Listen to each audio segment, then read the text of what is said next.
deficiencies, and they're toxic. Right. So drugs cause disease, and the more drugs you take, the sicker you get.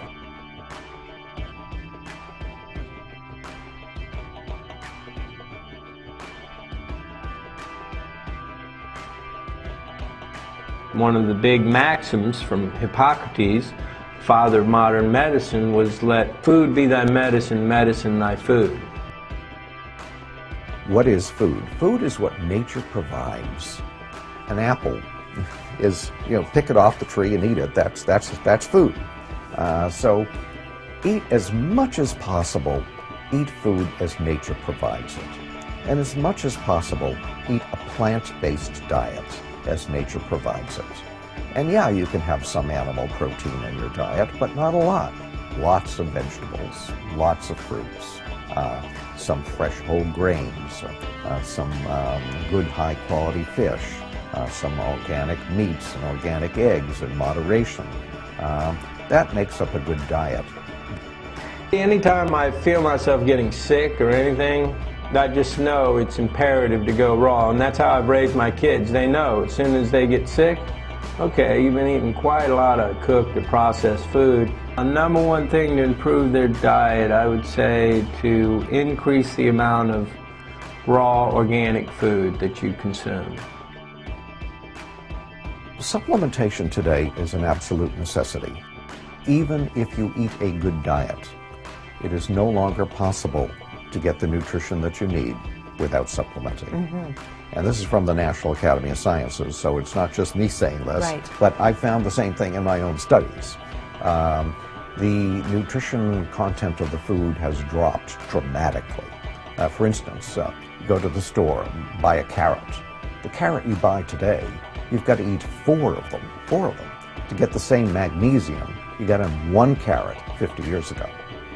You've got to eat between 10 and 20 carrots to get the same zinc you got in one carrot 50 years ago.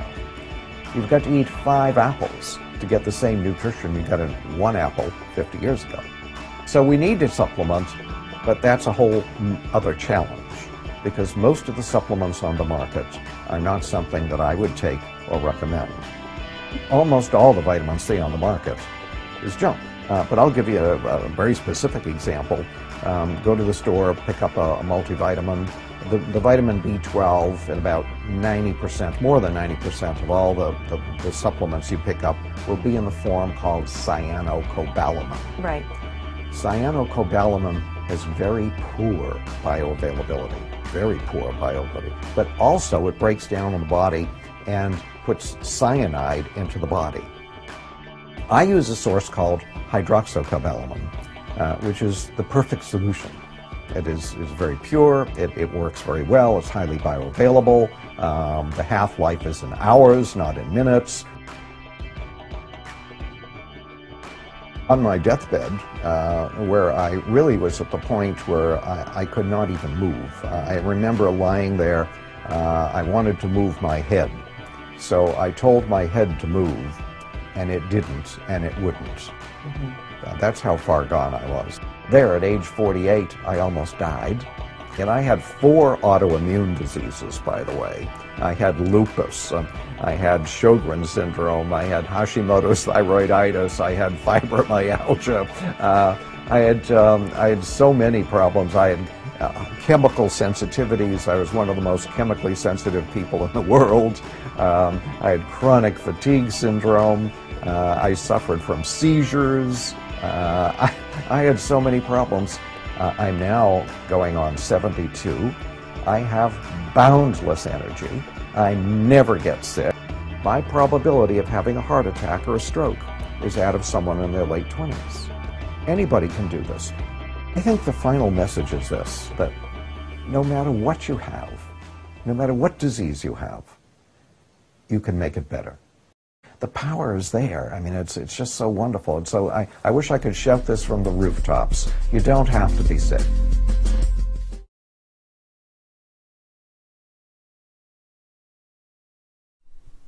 Fats play a most vital role in human health and are among our most important nutrients.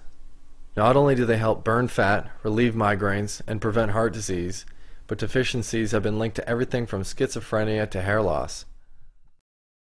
Your body is made up of 50 to 75 trillion cells, and fats are what is used to create the outer membrane of every one of those cells. And so it's not hard to see the importance of consuming the right kinds of fat. The fats that your body needs are called essential fatty acids, which are comprised of omega-3s and omega-6s. And what's important is the proper 1-to-1 ratio of these molecules. The average American diet consists of a 20-to-1 ratio of omega-6 to omega-3, and sometimes as high as 50-to-1. This is due to the overconsumption of the wrong kinds of fats from eating fast food and other processed foods. A good source of omega-3 can be found in leafy green vegetables and in seeds and nuts, but supplementing is still essential for good health. When looking for a supplement, make sure the oil is cold-pressed, organic, and with a 1-to-1 ratio of omega-3s and omega-6s.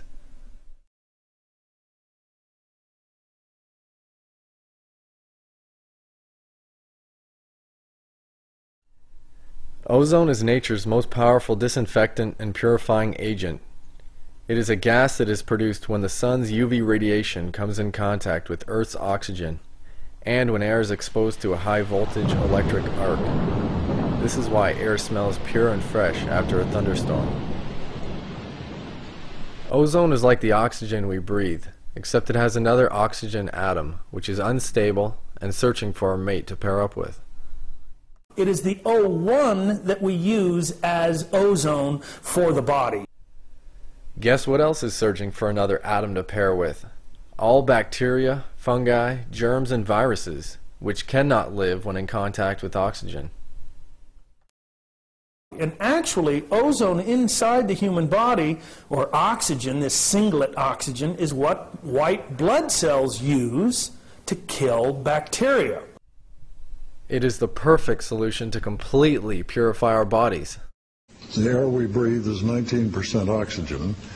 Put it through a pump, put it through an ozone generator, which Russ will show you, and bubble it through the water, and the ozone will be dissolved in the water, which you drink. You have the equivalent of an oxygen bar, which is springing up all over Tokyo and New York City.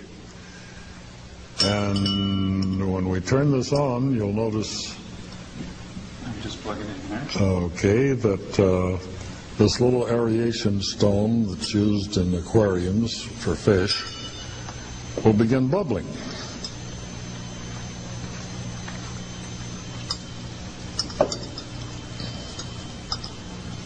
Can you see that on camera all right? We'll try to get this on the camera side of the glass.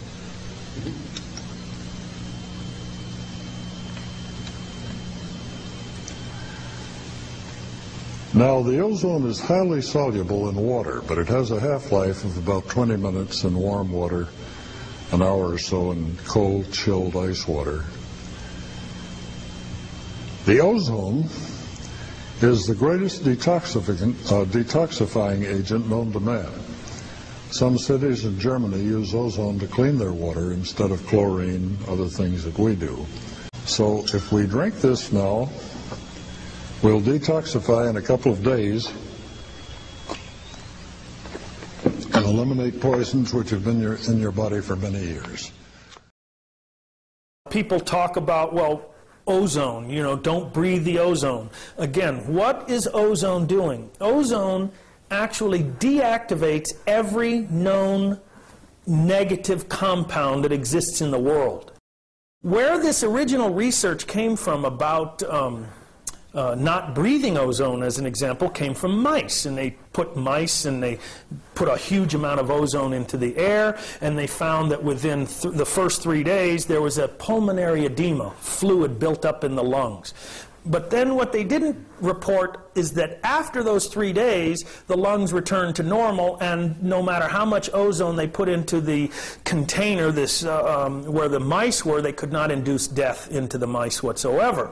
So what the ozone does is it will clean out chemicals that are in your lungs, and that's what happens when you breathe it. Now, it does cause an irritation, so I suggest not breathing ozone.